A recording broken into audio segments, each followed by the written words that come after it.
ඉතින් මගේ යාළුවන්ට ඕන්න ඉතින් මම අද අරන් ඇවිල්ලා තියෙන්නේ නාටෝ කියන ජපාන් ඇනිමේ සීරීස් එකේ 9 වෙනි එපිසෝඩ් එක. ඉතින් ඔයා කලින් එපිසෝඩ් බලුවේ නැත්නම් ඩිස්ක්‍රිප්ෂන් එකේ තියෙන link එකෙන් ගිහින් ඒ ටිකත් බලලා එන්න කියලා මතක් කරනවා. එහෙනම් ඉතින් වැඩි කතාවක් නැතුව අපි යමු අපේ වීඩියෝ එක බලන්න.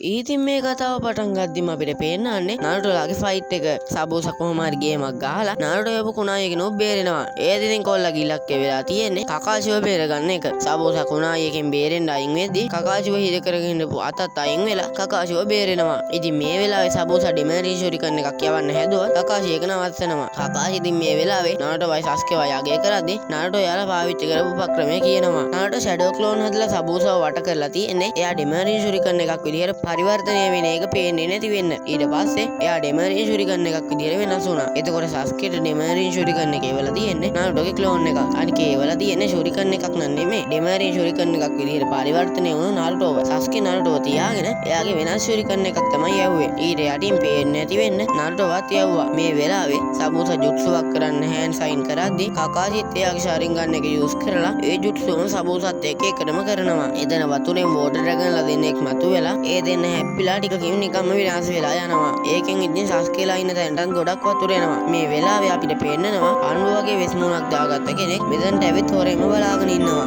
ඔන්න ඉතින් මේ වෙලාවේ අනිත් අය විතරක් නෙමෙයි සබෝසත් කකාෂිගේ හැකියාව ගැන පුදුම වෙනවා. කකාෂියේ ජුට්සු එකටම සම්පූර්ණ නිවැරදිව කරනවනේ. සබෝසා හිතනවා කකාෂිට මනස කියවන්න පුළුවන් කියලා. ඉතින් ඒක ටෙස්ට් කරන්නත් එක්ක සබෝසා දෙයක් කියද්දි කකාෂි ඒක කියලාත් ඉවරයි. දැන් නම් සබෝසාට හොඳටම ෂුවර් කකාෂි යාගේ මනස කියවනවා කියලා. එහෙම තියෙද්දි එයා ජුට්සුවක් කරන්න හදද්දිම කකාෂියේ ජුට්සුව කරලා සබෝසාට පහර දීලාත් ඉවරයි. සබෝසාට හිතා ගන්නවත් වෙලාවක් නැහැ. කකාෂි අද බුරකු වතුර පාරෙන් සබෝසා ගහගෙන යනවා. බේරෙන්න විදිහකුත් නැහැ. ඕන්න සබෝසා ගහක රැඳිලා බේරිලා. පොරට පණවත් නැහැ. මේ වෙලාවේ සබෝසා අහනවා කකාෂිට අනාගතේ පේනවද කියලා. කකාෂි ඒකට කියන්නේ ඔව් මට අනාගතේ පේනවා. දැන් ඔයා මැරෙන්නයි යන්නේ කියලා. එහෙම කියලා එයා සබෝසාට ඇටැක් කරන්න හදද්දිම අර අපිට කලින් පෙන්නපු නින්ජා ඇවිත් එයාට කුණායි වලින් ඇටැක් කරලා යව මාරලා දානවා. මේ වෙලාවේ නින්ජා කකාෂිලාට ස්තුති කරලා කියන්නේ එයා සබෝසාව මරන්න අවස්ථාව වෙනකම් බලාගෙන හිටියා කියලායි. මේ වෙලාවේ කකාෂි කියනවා මෙයාගේ වෙස්මුණේ පෙනුමෙන් නම් එයා සැඟවුණු මීදුම් ගම්මානේ ට්‍රැකර් නින්ජා කෙනෙක් කියලා. එතකොට සකුරා නාරුටෝට ට්‍රැකර් නින්ජාලා ගැන කියලා දෙනවා. එයාලගේ රාජකාරිය තමයි ගමේ ඉඳලා වෙන් වුණු ගමේ රහස් ගන්න සබෝසලා වගේ කට්ටියව